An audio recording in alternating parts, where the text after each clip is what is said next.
I prefer gold to silver, you know, for my medal. I figured you'd recommend me for one since I, pulled your boots out of the fire. If we present you with a medal, you'll end up sitting on stage listening to politicians make speeches for a couple of hours. That's a good point. They'd probably make me shave, too. I spent the last 7 weeks working on this baby. No medal's worth that. So, Commander, why don't you tell me why you're really here? I have to go. Alright, see ya.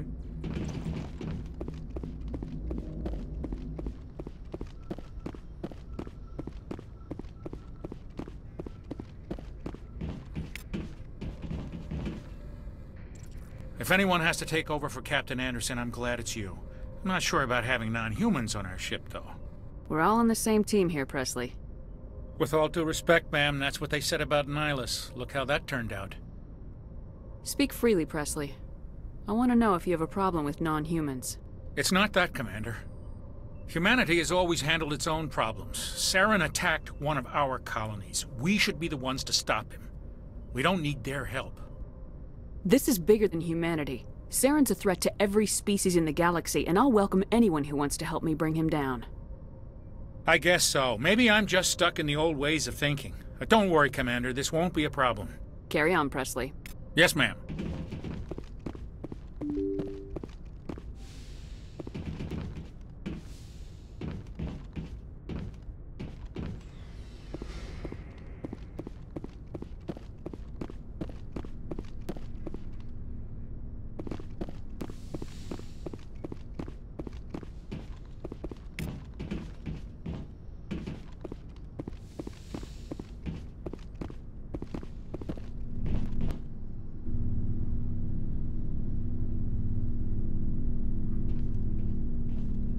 Commander, do you have a minute?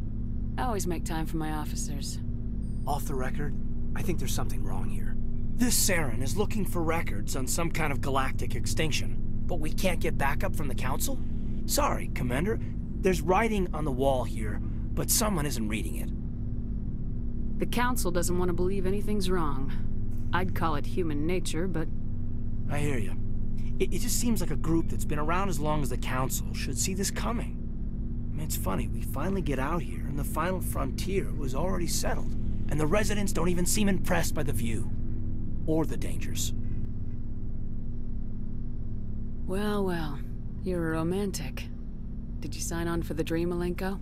Secure a man's future in space? Yeah, I read a lot of those books when I was a kid, where the hero goes to space to prove himself worthy of a woman he loves, or, you know, for justice. Maybe I was a romantic in the beginning, but I thought about it after brain camp. Biotic acclimation and temperance training. I'm not looking for the dream. I just want to do some good. See what's out here. Sorry if I got too informal. Protocol wasn't a big focus back in Bot. Tell me about it. Biotic acclimation and temperance didn't last past the airlock. To the kids they hauled in, it was brain camp. Sorry, hauled in is unkind. We were encouraged to commit to an evaluation of our abilities so an understanding of biotics could be compiled. There are worse results of accidental exposure to element 0 in the womb. Beats the brain tumors some kids grew up with. Is there some question about how you were exposed? My mother was downwind of a transport crash. It was before there were human biotics, a little after the discovery of the Martian ruins. It only gets iffy around 63 when Kinetics was running out of first-gen subjects. Until then, they'd relied on accidentals. Bunch of guys in suits show up at your door after school, and next thing you know, you're out on Jump Zero. Jump Zero is Gagarin Station, right? What's it like? Yeah, that's the official name. Biggest and farthest facility we had for decades. Right on the termination shock, the outer edge of the solar system. It's where they did all the Goose Chase FTL research before we caught on to using mass effect fields. It was a sterile research platform when I was there. There were other kids in the same boat, right? At least you weren't alone out there. That's true. We did have a little circle that'd get together every night before lights out. We didn't have much to do, though. It was a research platform then, and Kinetics kept Jump Zero off the extranet to prevent leaks. And you must have had plenty of time to get to know each other. Yeah, we'd sit around and bull every night after dinner, play cards or network games. There was this girl named Rana, who had a little circle grow up around her. She was from Turkey. Her family was very rich. But she was smart and charming as hell.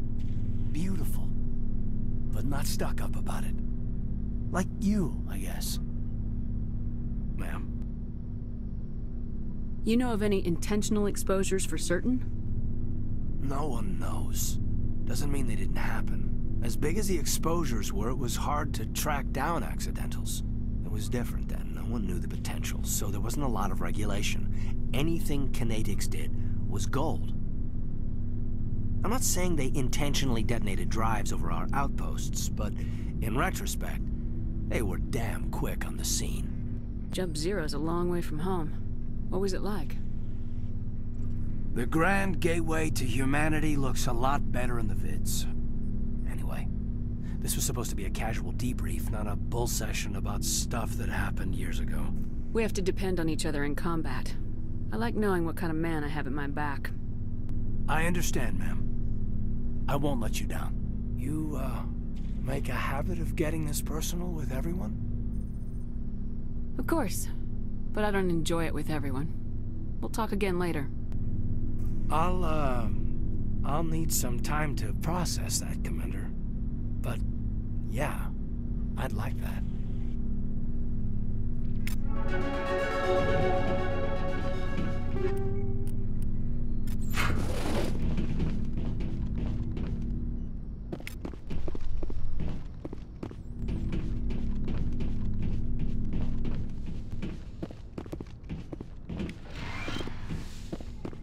Yes, Commander? Is there something you need? I should go. Goodbye, Commander.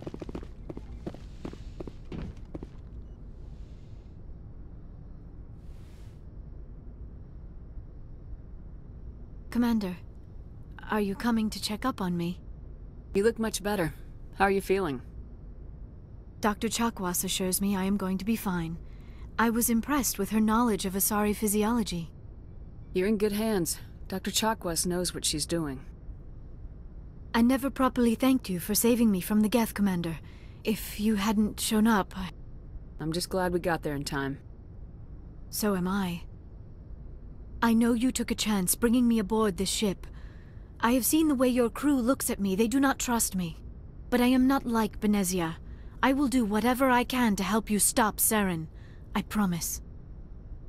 Don't worry, Liara. I trust you. I know you won't let me down. It means a lot to hear you say that, Commander. Thank you. I'd like to know more about the Asari.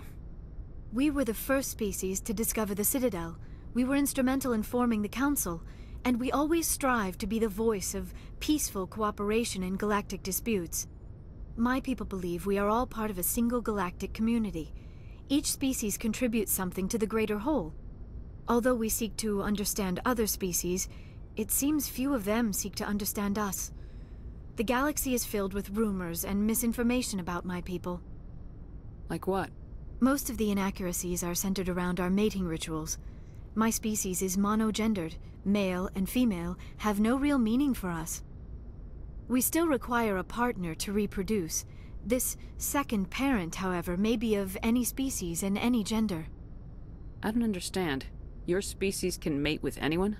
Mating is not quite the proper term, not as you understand it. Physical contact may or may not be involved, but it is not an essential element of the union. The true connection is mental. Our physiology allows us to meld with other beings. We can touch the very depths of their minds. We explore the genetic memory of their species. We share the most basic elements of their individual and racial identities. We then pass these traits on to our daughters. It is how we learn to grow as a species and how we develop a greater understanding of other races. What happens to your partner after the union? Every relationship is different. Some unions are a single encounter with both parents parting ways afterwards. Others can be more long-term. Sometimes an Asari and her partner will stay together for many decades. Do you know who Matriarch Benezia chose as her partner? She rarely spoke of her partner. Though I know my father, if you want to use that term, was another Asari. Benezia never told you her partner's name? Union with our own kind is no longer common, not for the purposes of reproduction. Most Asari believe it weakens our species. Asari daughters inherit racial traits from the father species. If both parents are Asari, then nothing has been gained, or so conventional wisdom would hold. I am what is sometimes called a pureblood, though no Asari would ever be cruel enough to say the word to my face. It is a great insult among my people. It is possible Benezia's partner was embarrassed by their union. She may have been too ashamed to publicly acknowledge me as her offspring. Maybe she wanted to meet you but couldn't. Something could have happened to her. Maybe she passed away. You might be right. I hope you are. But I have no way to know for sure. Benezia never spoke of her partner. Whatever happened, it caused her too much pain to dwell on it. She raised me by herself, though that is not uncommon.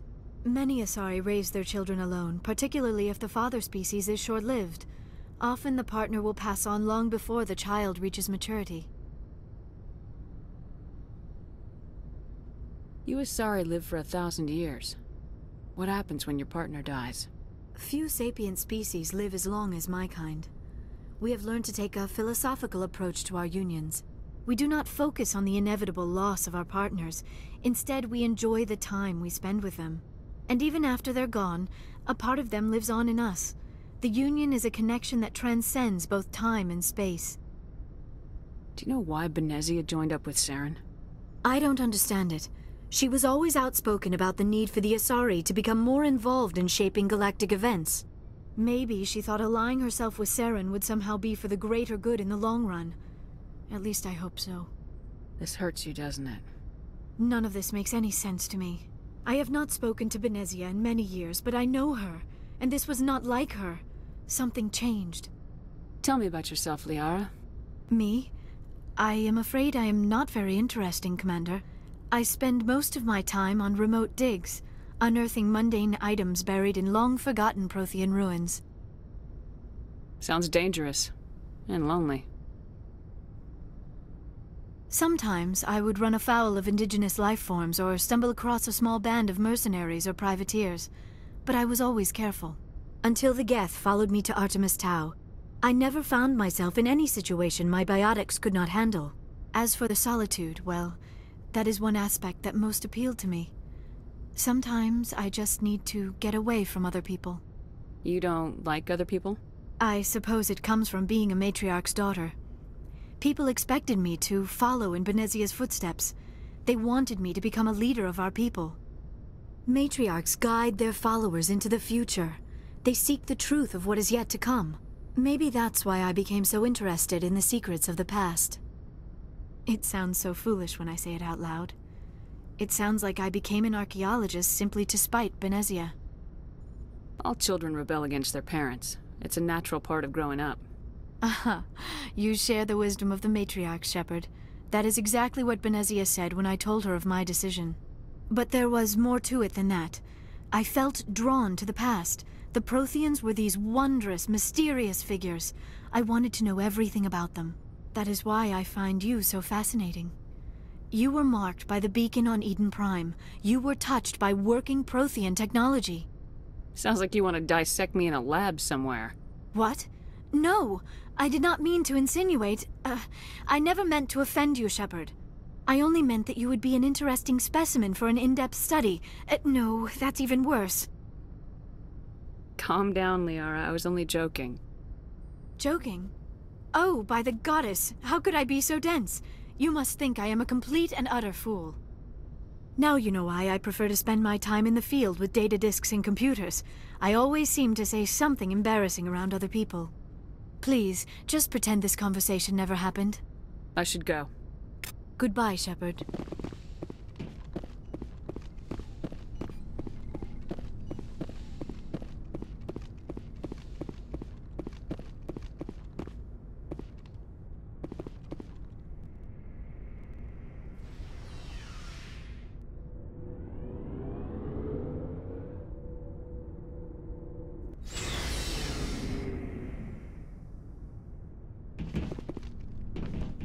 Looking for supplies?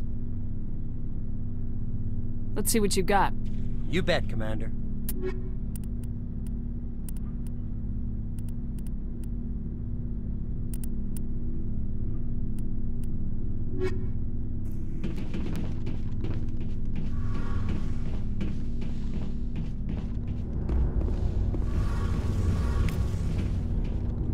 Commander, you know that Quarian, Tally? She's been spending all her time down here asking me about our engines. I'll tell her to leave you alone. What? No, she's amazing. I wish my guys were half as smart as she is. Give her a month on board and she'll know more about our engines than I do. She's got a real knack for technology, that one. I can see why you wanted her to come along. I figured she'd be a real asset to the team. You got an eye for Tally, Commander, but I'm guessing that's not why you came down here. Where else have you served, Adams? If you name a class of Alliance ship, I've probably served on it. Everything from dreadnoughts and carriers right down to frigates like the Normandy. My last assignment was on the Tokyo, only a cruiser, but she was a good ship. Couldn't hold a candle to the Normandy, though. I want to know more about the Normandy. She's the best ship I've ever served on, probably the fastest vessel ever designed, and she's the only one using the new Tantalus drive core. What's so special about the Tantalus drive core? Proportionally, it's about twice the size of any other vessel. Not only are we faster, but we can run at FTL speeds longer before we have to discharge the core. Fill me in on the IES stealth system. How does it work exactly? You can't hide a ship out in space. They emit too much heat and radiation, too easy for sensors to pick them up, unless you find a way to capture those emissions. So our stealth systems trap the energy we give off in storage sinks built into the ship itself. No emissions to give away our location. Eventually the sinks have to be vented. More than a few hours silent running and they overheat. Cook us inside our own hull. There's no way for anyone to detect us? A visual scan can still pick us up. Anyone looking out a window can see us plain as day. But you have to be pretty close to get an actual visual out in space. Most vessels rely on scanners. As long as the stealth systems are engaged, they can't see us. Not unless we accelerate to FTL speeds. Why doesn't it work with faster-than-light travel? Cranking up to FTL blue shifts our emissions, pushes them into frequencies too high to capture in the sinks. As soon as we make the jump, it's like setting off a flare. Sensors can pick up our location whenever we enter or exit FTL flight, but for short-range missions, our stealth systems are amazing, and we've got the only one. Carry on, Adams. Aye, aye, Commander. Your ship's amazing, Shepard. I've never seen a drive core like this before. I can't believe you were able to fit it into a ship this small. I'm starting to understand why you humans have been so successful. I had no idea Alliance vessels were so advanced. The Normandy's a prototype, cutting-edge technology. A month ago, I was patching a makeshift fuel line into a converted tug ship in the flotilla. Now, I'm sitting on board one of the most advanced vessels in Citadel space. I have to thank you again for bringing me along. Traveling on a vessel like this is a dream come true for me. I had no idea you found ship technology so interesting. It comes with being a Quarian. The migrant fleet is the key to the survival of my people. Ships are our most valuable resource. But we don't have anything like this. We make do with cast-offs and second-hand equipment. We just try to keep them running for as long as we can. Some of the fleet's larger vessels date all the way back to our original flight from the Geth. I can't believe your fleet's still using ships that are 3 centuries old. They're constantly being repaired, modified, and refitted. They aren't pretty, but they work. Mostly. We've tried to make ourselves as independent as possible on the flotilla. Grow our own food, mine, and process our own fuel. But some things we just can't make on our own. A patch to maintain the hull integrity requires raw materials we just don't have. That's why our pilgrimages are so important. I want to know more about the Geth. I doubt I can tell you anything you don't already know. It's been almost 3 centuries since they drove my people into exile. All I know is the story of their origins. What they were when we created them, and how they turned on us. Interesting. The Geth were originally created to serve as an automated manual labor force. Initially, their intelligence was as limited as any VI. Over time, we made small modifications to their programming to allow them to perform more varied and complex tasks, bringing them closer and closer to true AI status. How come the Council didn't step in and stop you? This wasn't true AI research. We may have been skirting the bounds of the law, but we never did anything that was actually illegal. The changes were so insignificant, so gradual, that we were able to control them. Or so we thought. But one thing we underestimated was the power of the neural network.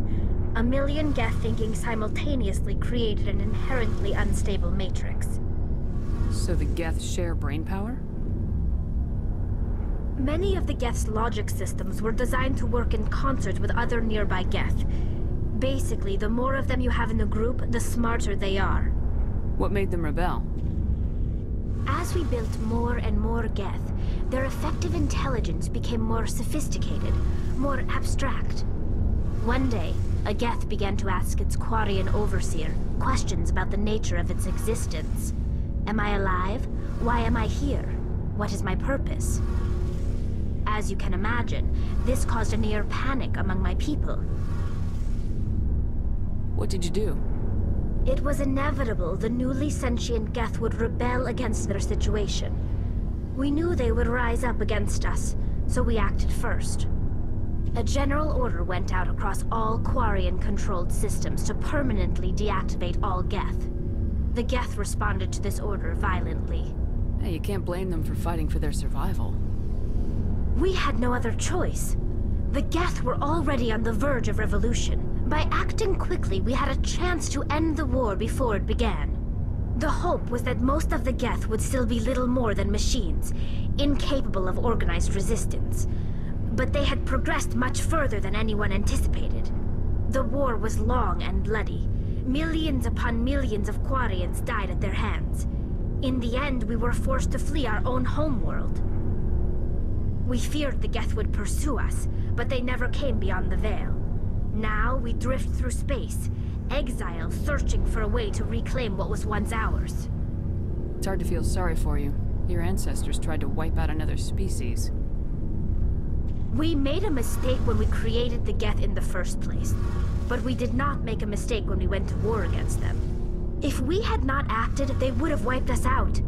They're a synthetic life form. They have no use for organics. None. Why do you think they cut themselves off from the rest of the galaxy? Why do you think they've killed every organic being who's ever tried to contact them? They didn't kill Saren. What does that tell you?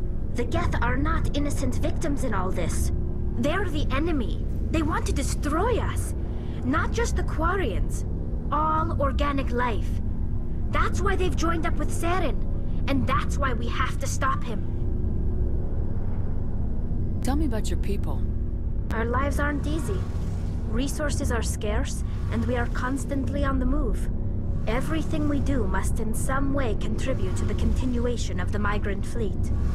There are 17 million Quarians in the flotilla, and each of us relies on the others for survival. The bonds among my people are strong.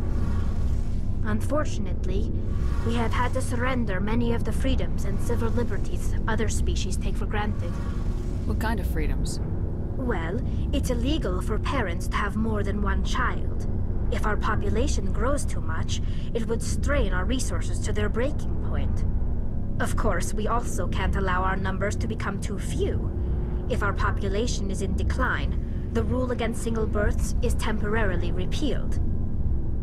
In extreme cases of population decline, incentives are even offered to encourage multiple births, though the Conclave hasn't had to take such measures in nearly a century. That's your government. The Conclave is our civilian branch of government. Each ship can elect a representative to serve on the Conclave and make decisions that affect the fleet as a whole. On matters that affect an individual ship, however, the captain has the final say. It's a tradition that dates back to the early days, when the fleet was governed by martial law. Fortunately, most captains nowadays are smart enough to have an elected council from their crew to give them advice and guidance. So the ultimate power rests with elected officials? In practice, the Conclave and the respective council for each ship tend to set the rules that govern our daily lives. But in theory, we are still under military jurisdiction. The 5 top-ranking military officials in the fleet serve on the Admiralty Board. These 5 have the power to overrule any decision by the Conclave in case of emergency. To do so requires unanimous agreement among the Admiralty, and they can only do this once. After that, the entire board must resign their posts. It's a safeguard that served us well. In nearly 3 centuries, the Admiralty Board has only overruled the Conclave 4 times. I want to know more about the pilgrimage. When my people reach maturity, we leave our birth ships and seek acceptance with a new crew. It's necessary to maintain genetic diversity among the fleet. But no ship wants to accept someone who will be a burden on them. So, to prove our worth, we embark on a pilgrimage. We set out alone, leaving the flotilla and our families behind us. We only return once we have found something of value we can bring back to the fleet. This is presented as a gift to the captain of the respective ship we wish to join. If the gift is accepted, we are welcomed into the crew.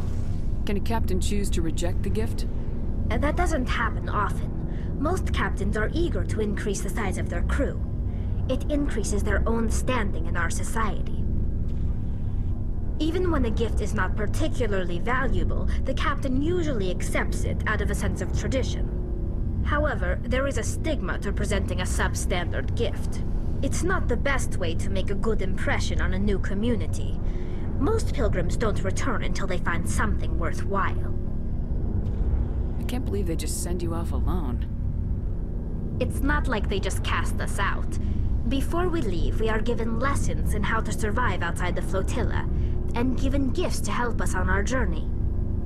We also receive implants to fight off sickness and disease. Generations of living in an isolated and highly controlled environment have left our immune systems weaker than most. By the time we leave the fleet, we are well equipped for the pilgrimage. This is a rite of passage for all Quarians. If it were dangerous, our numbers would suffer. Virtually every pilgrimage ends with a triumphant return and the ritual presentation of the gift to one of the fleet's captains. I want to talk about something else. Like what? I should go.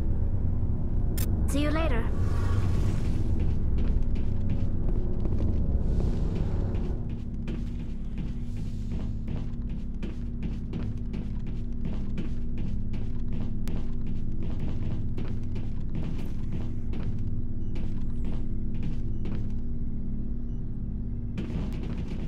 Commander, nice work out there. I knew working with the Spectre would be better than life at CSEC. Have you worked with the Spectre before? Well, no, but I know what they're like. Spectres make their own rules. You're free to handle things your way. At CSEC, you're buried by rules. The damn bureaucrats are always on your back. For the most part, the rules are there for a reason. Maybe. But sometimes it feels like the rules are only there to stop me from doing my work. If I'm trying to take down a suspect, it shouldn't matter how I do it, as long as I do it. But CSEC wants it done their way. Protocol and procedure come first. That's why I left. So you just quit because you didn't like the way they do things? There's more to it than that. It didn't start out bad, but as I rose in ranks, I got saddled with more and more red tape. CSEC's handling of Saren was typical. I just couldn't take it anymore. I hate leaving. I hope you made the right choice. I'd hate for you to regret it later. Well, that's sort of why I teamed up with you. It's a chance for me to get off the Citadel, see how things are done outside CSEC. Either way, I plan to make the most of this. And without CSEC headquarters looking over my shoulder, well, maybe I can get the job done my way for a change. Just do a good job and don't get in my way. We'll get along fine. Don't worry, Commander. I'll keep clear.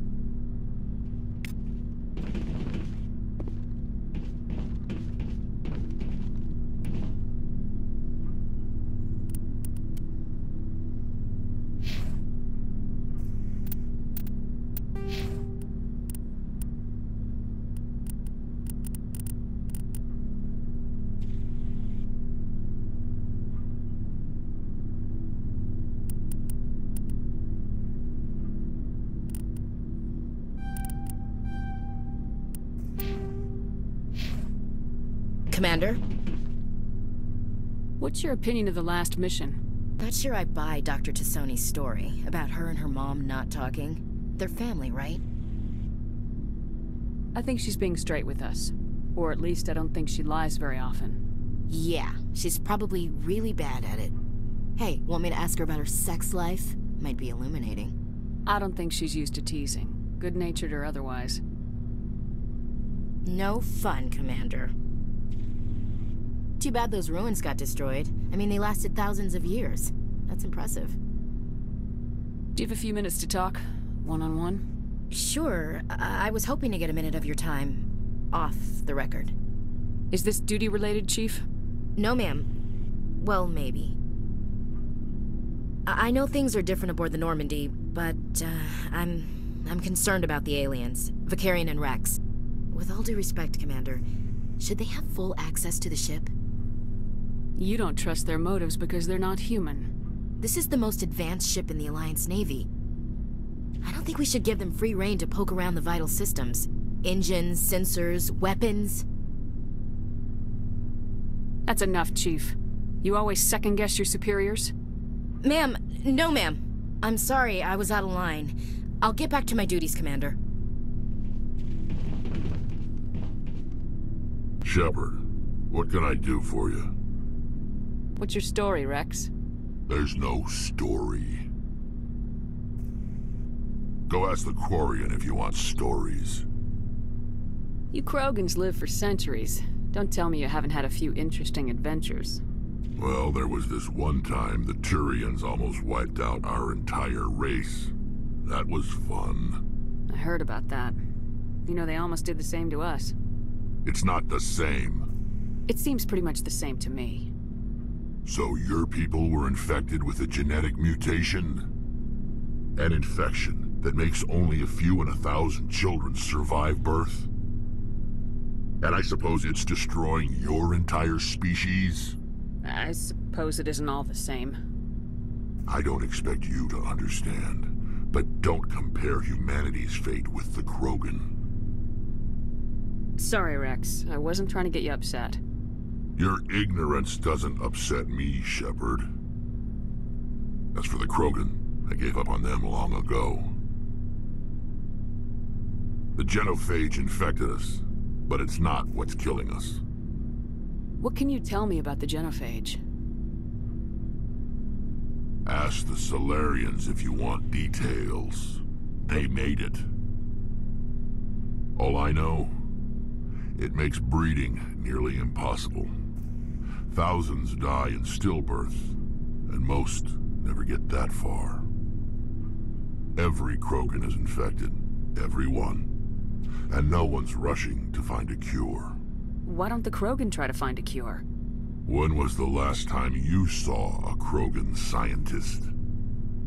You ask a Krogan, would he rather find a cure for the genophage or fight for credits? He'll choose fighting every time. It's just who we are, Shepard. I can't change that. Nobody can. Are your people really dying? We're sure not getting any stronger. We're too spread out. None of us are interested in staying in our own system. Lots of species have left their homes and prospered. But they go to colonize new worlds. We're not settlers. We're warriors. We want to fight. So we leave. Hire ourselves out. And most of us never go back. So long, Rex. Shepard.